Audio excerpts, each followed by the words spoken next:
नमस्कार। Super India news TV में आपका स्वागत है। मैं हूं राजेश आर्य। आइए देखते हैं आज का विशेष समाचार। आत्मविश्वास से भरी भाषा बोलता भारत। मोदी से पहले के दौर में यह किसी राजनीतिक के लिए असंभव सा था कि वह अंतर्राष्ट्रीय मंच पर हिंदू हित की बात कहे या कोई भी हिंदू हित की बात कहे। भारत इस समय स्वतंत्रता का अमृत महोत्सव मना रहा है। इस अमृत काल में अंतर्राष्ट्रीय समुदाय का सामना एक नए भारत से हो रहा है, एक ऐसे आत्मनिर्भर भारत से जिसे न तो पाखंड पसंद है और न ही दोहरे मापदंड। यह नया भारत दशकों से पासरों में पड़े प्रश्नों के स्पष्ट उत्तर की मांग करता है।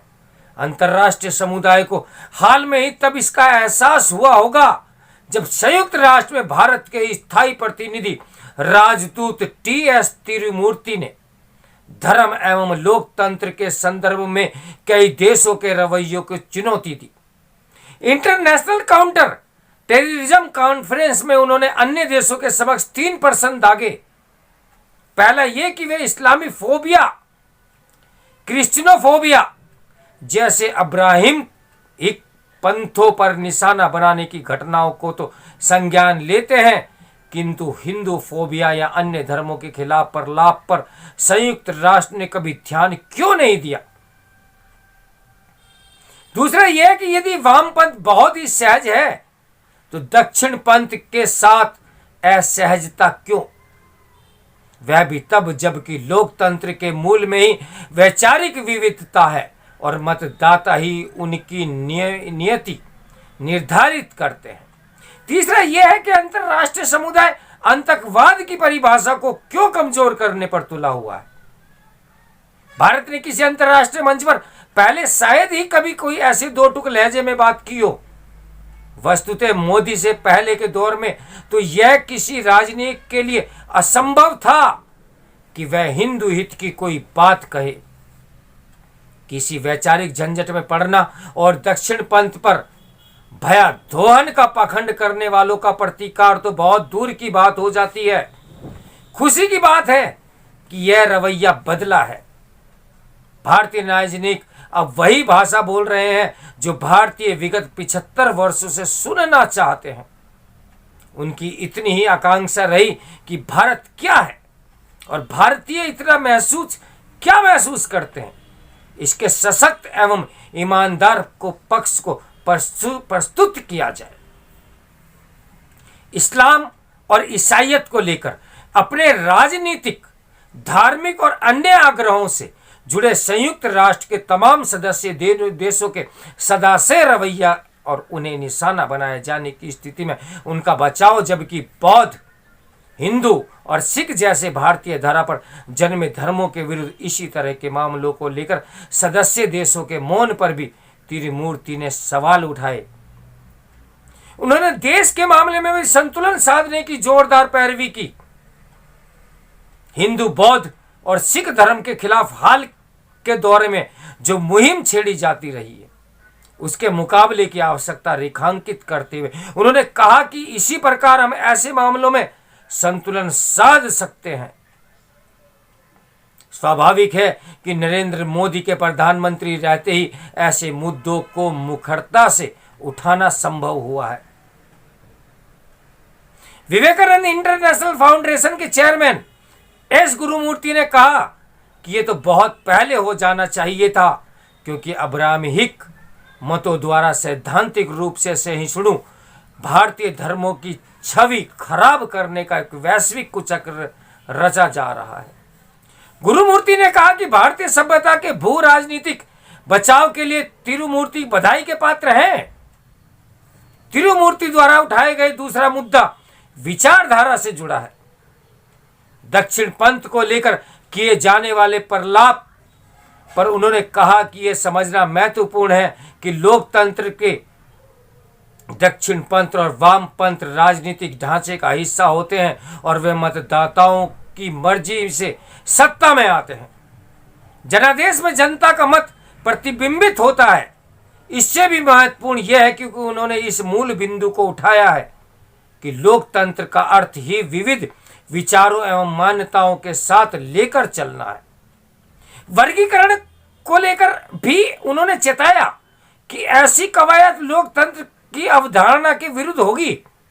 ये किसी विडंबना से भी कम नहीं कि संयुक्त राष्ट्र जैसी संस्था को लोकतंत्र का कहकहारा सिखाया जाए, लेकिन अगर इसकी आवश्यकता है तो फिर ऐसा करने के लिए दुनिया के सबसे गतिशील एवं जीवंत लोकतंत्र से भला और कौन बेहतर हो सकता है।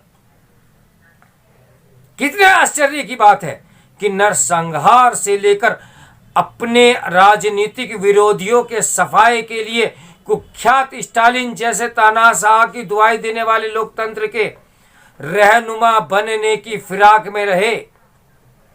यह भी विचित्र है कि पश्चिम के तमाम नामी गिरामी एकादमिक संस्थान भी ऐसे पाखंडियों को डेमोक्रेटस और लिबरल का तमंगा देते हैं।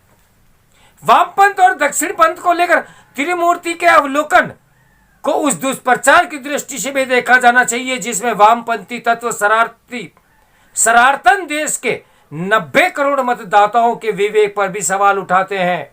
यह अच्छा हुआ कि आतंक को राष्ट्रवाद या दक्षिण पंथी चरमपंथ से जोड़ने के प्रयासों पर भी त्रिमूर्ति ने यह चेतावनी दी कि ऐसी कोशिश दुनिया को 9/11 वाले दौर में ले जा सकती है और इससे बीते 2 दशकों में आतंक विरोधी मोर्चे पर मिली बढ़त भी काफूर हो जाएगी। जबकि प्रधानमंत्री मोदी ने भी हाल में कहा था कि भारत की छवि खराब करने के कुत्सित प्रयास किए जा रहे हैं। उन्होंने स्पष्ट किया कि उन्हें केवल राजनीति समझकर खारिज नहीं किया जाना चाहिए, विशेषकर तब तो बिल्कुल भी नहीं जब देश आजादी का अमृत महोत्सव मना रहा हो। प्रधानमंत्री की यह टिप्पणी बीते दो वर्षों के दौरान कतिपय पश्चिमी संस्थानों द्वारा भारत के उदार एवं लोकतांत्रिक परिवेश पर प्रश्न चिन्ह लगाने के संदर्भ में ही जुड़ी है। अफसोस की बात है कि दुराग्रह से तैयार की गई ऐसी रपटों को भारत में वामपंथी और नेहरूवादी बुद्धिजीवियों द्वारा हाथों हाथ लिया जाता है। ऐसे लोगों का एजेंडा देश की जनता के सामने पूरी तरह उजागर हो चुका है। देश में इनके पास कोई काम नहीं बचा तो ये विदेशी संस्थानों के साथ जुड़कर भारत को नीचा दिखाने में भी जुट गए हैं। अब्राहिमिक पंथों से जुड़ा संस्थानों का एक समूह भी इस एजेंडे को आगे बढ़ा रहा है। अच्छी बात यह है कि प्रधानमंत्री देश की आश्वस्त करते दिखते हैं। ऐसे एजेंडे की धज्जियां उड़ाई जाएंगी। त्रिमूर्ति का रुख उसी आश्वासन के अनुरूप है। कुछ समय पहले विदेश राज्य मंत्री एस मुरलीधरन भी कुछ गंभीर मुद्दों को संयुक्त राष्ट्र परिषद सुरक्षा परिषद में उठा चुके हैं। कुल मिलाकर यह कहा जा सकता है कि मोदी के नेतृत्व में अंतर्राष्ट्रीय स्तर पर भारत बिल्कुल सही एवं सदी दिशा में जा रहा है। अंतर्राष्ट्रीय समुदाय को भी अब एक नए भारत से तालमेल मिलानी होगी। उसके पास इसके अलावा कोई विकल्प और कोई चारा नहीं है। हमारा देश और देश की संस्कृति बदल रही है।